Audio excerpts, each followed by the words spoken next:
Boost your knowledge کے ناظرین، السلام علیکم۔ سور کا گوشت اسلام میں کیوں حرام ہے؟ قرآن نے کم از کم 4 مختلف آیات میں سور کا گوشت کھانے سے منع کیا ہے۔ مجھ جیسے مسلمان کے لیے یہ آیات پڑھنا ہی کافی ہے کہ سور کا گوشت ہم پر حرام ہے۔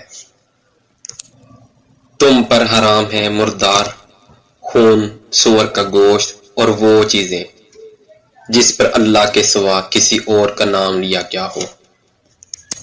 سائنسی نقطہ نظر سے سور کے گوشت میں مائکرو آرگنزم ہوتے ہیں، جیسے راؤنڈ ورم اور ہک ورم وغیرہ۔ ان میں سے ایک خطرناک ترین کیڑا ٹائنیا سولیم ہے، جسے عام آدمی کی اصطلاح میں ٹیپ ورم کہتے ہیں۔ یہ آنت میں رہتا ہے اور بہت لمبا ہوتا ہے۔ اس کا بیضہ یعنی خون میں داخل ہوتے ہیں اور جسم کے تقریباً تمام اعضاء تک پہنچ سکتے ہیں۔ اگر یہ دماغ میں داخل ہو جائے تو یہ یادداشت کی کمی کا سبب بن سکتا ہے۔ اگر یہ دل میں جائے تو دل کا دورہ پڑ سکتا ہے، اور اگر آنکھ میں جائے تو اندھے پن کا سبب بن سکتا ہے۔ اگر یہ جگر میں داخل ہو جائے تو جگر کو نقصان پہنچا سکتا ہے۔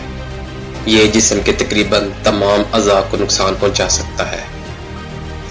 ہم میں سے کچھ لوگ یہ بحث کریں گے کہ اگر آپ سور کا گوشت پکاتے ہیں تو یہ مائکروجنز مر جاتے ہیں، لیکن امریکہ میں شروع کیے گئے ایک تحقیقی منصوبے میں یہ بات سامنے آئی ہے کہ ٹائنیا کے شکار 24 میں سے 22 نے گوشت پکایا تھا۔ اس سے یہ ظاہر ہوتا ہے کہ سور کے گوشت میں موجود بیضہ عام کھانا پکانے کے درجہ حرارت میں نہیں مرتے۔ سور کے گوشت میں پٹوں کی تعمیر کا مواد بہت کم ہوتا ہے اور اس میں زیادہ چربی ہوتی ہے۔ یہ چربی برتنوں میں جمع ہو جاتی ہے اور ہائی بلڈ پریشر اور ہارٹ اٹیک کا سبب بن سکتی ہے۔ ثقافتی نظریات کے لحاظ سے سور زمین کا سب سے غلیظ ترین جانور ہے۔ یہ گوبر، پخانہ اور گندگی پر زندہ روان چڑھتا ہے۔ یہ اللہ تعالیٰ کی طرف سے پیدا کردہ بہترین خاکروب ہے۔ جن جگہوں پر بیت الخلاء نہیں ہوتے وہاں لوگ کھلی فضا میں اخراج کرتے ہیں۔ خنزیر کے ذریعے اکثر اخراج کو صاف کیا جاتا ہے۔